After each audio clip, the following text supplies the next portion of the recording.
Eric. Good morning. Eric, it's Good Marc. morning. Yeah, it's Mark. I've got Miss the IRS on the line with us. Hi, how are you? Hi, I'm fine, Mr. Firstly, because we have a third party on the line, I want to ask, are you okay with me discussing account issues with the third party on the line with us? Yes, I am authorized. That was yes. Okay. And just so I can ensure that I have the correct account up, could you please provide me with your Social Security number?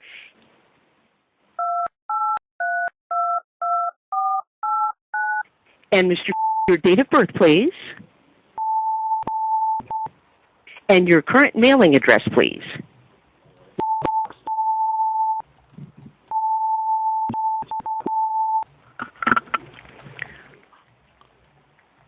All right.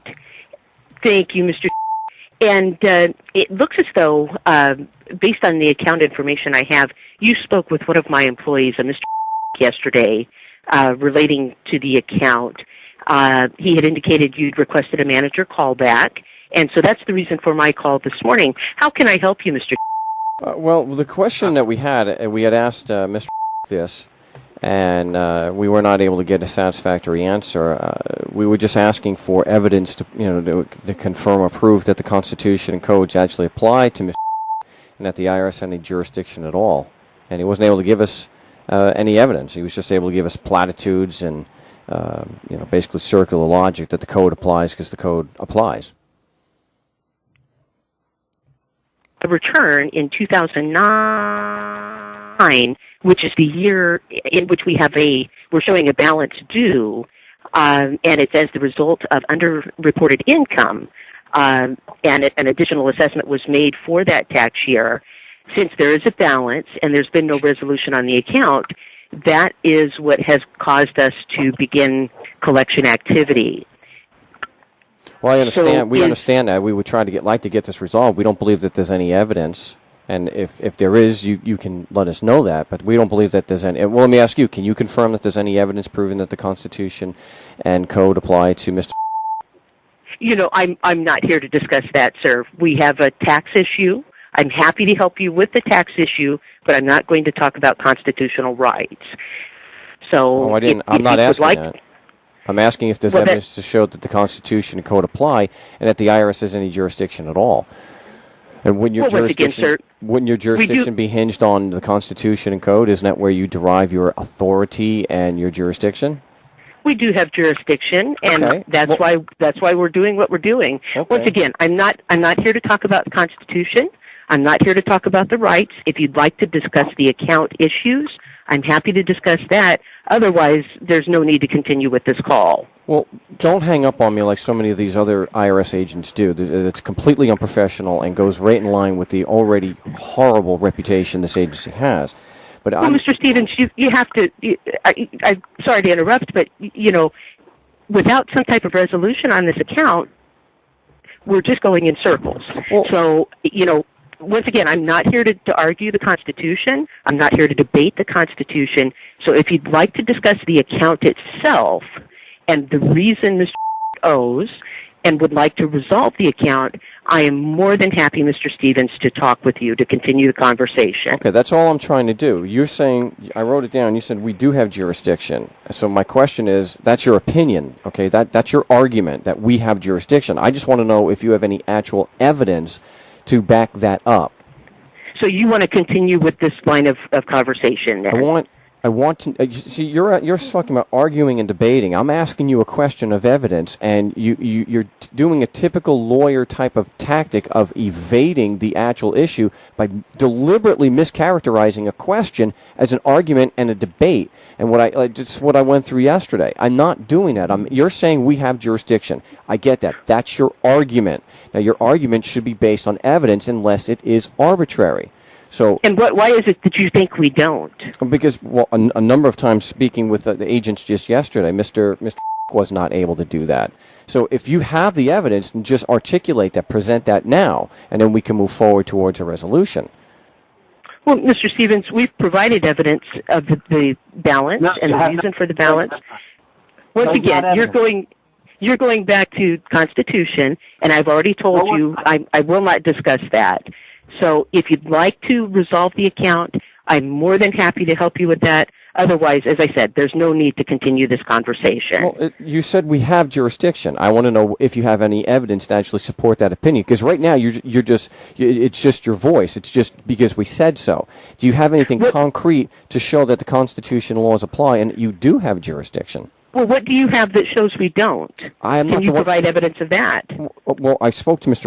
yesterday, and he's completely unable. The fact that you are so unwilling and unable to provide evidence leads me to believe that you don't have it. If you want to get past that, and you think I'm wrong, that Mark, you're full of it, we do have evidence. Just articulate it. Tell me what it is. Give me the specific facts that you rely on proving the Constitution and Code actually apply. Well, I would refer you to the Internal Revenue Code and the Internal Revenue Manual. So that's your reference. So let me understand your position here. You're saying that when I ask you for evidence the Constitution and Code apply, you refer me to the Code. So your position is the Code applies because the Code said so. That's correct. Okay. Well, that's correct. You do understand that saying that the Code applies because the Code applies says it applies. That's circular logic. That's a logical fallacy. That's not actually evidence. All I hear, sir, is that you want to argue about our ability to collect. We do have a levy in effect, as I'm sure you're aware, that will remain in effect. And as I said, if you'd like to move forward with this conversation, I'm happy to do so. Otherwise, there's no need to continue. Well, let me just write this. You're of the opinion, just like everybody else, that the Code applies because the Code said so. But that's circular logic. That's not actually evidence. So you don't actually have any empirical proof that the Constitution Code apply, other than your say so. Correct? We've provided notices to Mr. and we have met all legal guidelines in order to do what we're doing. Do you have evidence to prove the Code applies? Sir, I have nothing I can give to you today. Okay. Nothing I can fax to you. Don't hang up, because I need to get your call back from your supervisor. I have nothing. I want to be able to make sure that I quote you accurately, and I'm asking for evidence, and you sound a little irritated that I have nothing. Okay. And that the Code applies because the Code said so. All right. I'd like to be able to speak to your manager.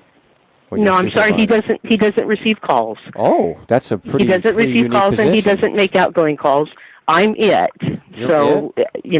I'm it, Mr. Stevens. So there's nowhere else to go. Wow. Like I said, if you'd like to resolve Mr. issues, or if Mr.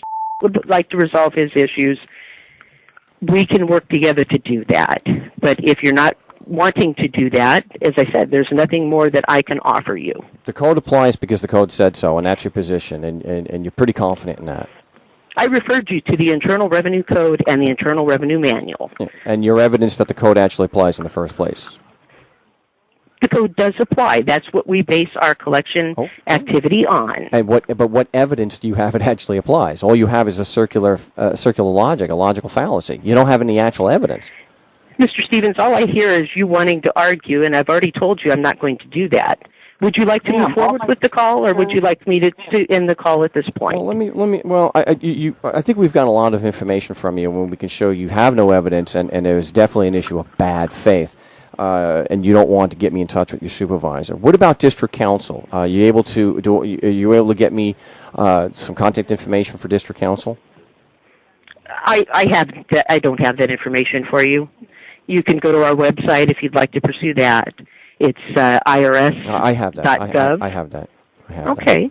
What I'm surprised is that you didn't take the usual tactic and try to convince us that asking for evidence was a frivolous argument, which is a very common tactic with you folks. When you look in your own 80-page document, they're all issues of law, not issues of fact. And I just thought that maybe there could be some good faith on your part, that when you admittedly only have a circular, a logical fallacy like circular logic, that you would see that because you have no actual evidence, that you'd back off and stop attacking Eric. I haven't attacked Mr. during this call. You're not going to stop the attack. You're going to just allow the attack to continue, that the forcible taking of his property, you're just going to allow that to happen, and the only thing you rely on is your say-so. We're going to take his stuff because we say we can. And this code says we can, but we have no evidence that applies other than to say the code applies because the code applies. If I said to you, ma'am, the code does not apply because the code does not apply, would that sound like a valid position that you would accept from us? Mr. Stevens, once again, you're trying to argue something that I'm not willing to argue. So no good faith at all. No, you're not going to demonstrate any good faith whatsoever. You're just going to accuse me of arguing and debating, and you don't want to do anything to stop the attack against Mr. Well, you seem to be misleading Mr. Oh. It appears, advising him not to take care of a matter that he truly does need to take care of. No. You are very wrong. I am trying to take care of this matter. You are the one refusing to provide the evidence and facts to prove that your code applies to me and that the Constitution applies to me. You are the one avoiding this. You are the one acting in bad faith right now, and we're trying to handle this in good faith. And that's all we're asking you to do is answer questions. Well, if you were willing to handle this in good faith, then you would be paying the balance that's due and filing returns that are due. But ma'am, you admittedly only rely on circular logic. You have a logical fact. Your entire position is the code applies because the code says it applies. And then when I ask you to help to demonstrate to you how incredibly lacking in merit that is, how frivolous that is, by asking you, would you accept the same garbage from me? If I said, ma'am, the code does not apply because the code does not apply, would you accept that from me? Well, once again, I'm not going to answer a direct question because I have no good faith, and you're not here in a spirit of resolution, ma'am. You only want to dictate to Eric, do what we say, pay us, or we're going to punish you severely. We'll just take it. You guys are common street thugs. Give us the money, or we're just going to take it. That's what you're saying right now. I'm sorry you feel that way, sir. No, it's not a matter of me feeling. That's exactly what's happening right now. If you look at the facts, that is what you are doing. Pay us the money or we'll take it. That's your position, right? So why is it that you don't believe that you owe the money? Because you have no evidence to prove it. I want to know how you believe that I do. I want this evidence and facts to prove that I owe you anything and I have any obligation. I want you to prove to me factually that I'm a taxpayer. Prove to me that the Constitution and Code applies to me. Prove to me that I am a valid U.S. citizen. The way you say it like this is that anyone that's in North America is immediately under your so-called authority or jurisdiction. What is that? Authority is the use of force, the amount of force or violence one is willing to use to cripple one into submission. That's exactly the tactics that your company, service, whatever, illegitimate joke thugs do. And now also, anyone that's born in this so-called country, whatever the heck you want to call it, is immediately... It comes down to an issue of slavery here. Is it your position that anyone that works or is born in this area of land is subject to your so-called authority? I'm afraid you are so far off topic that I'm simply going to disconnect this call. Thank you very much. You don't need to hang up. You don't need to hang up. You don't need to hang up, Miss. Did she hang up? Yeah, she's gone. Love the passion, my friend. I totally understand it. I was getting a little heated there myself.